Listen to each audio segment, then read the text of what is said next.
ఎతని పేరు శ్రీధర్. రోజూ డెలివరీస్ చేస్తూ ఉంటాడు. ఒకరోజు బైక్ కింద పడిపోతుంది. సరేలే అని ఇన్ని రోజులు సంపాదించిన డబ్బులతో ఒక చిన్న ఇల్లు కొనుక్కుంటాడు. కాని ఆ ఇల్లు చాలా చిన్నగా ఉంటుంది. ఒక బెడ్ తప్ప ఇంకేమీ పడదు. నిరాశతో బెడ్ మీద కూర్చున్నాడు. మేము రీనోవేట్ చేశాము.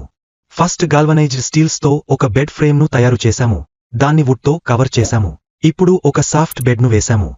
ఇప్పుడు శ్రీధర్ ఈ గోడను పగలకొట్టి పక్క ఇంటివాడి దగ్గర నుంచి కొంచెం ప్లేస్ తీసుకున్నాడు.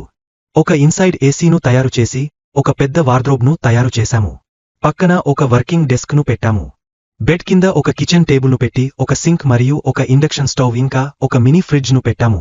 పక్కన ఒక టాయిలెట్ ను చేసి ఒక షవర్ను పెట్టాము. బయట సెల్ఫ్స్ మరియు సెల్ఫ్ డోర్స్ తో మూసాము. బెడ్ కి సైడ్ లో సాఫ్ట్ కుషన్స్ ను పెట్టాము కంఫర్టబుల్ స్లీప్ కోసం. బెడ్ పక్కన ఒక సెల్ఫ్ ను తయారు చేశాము.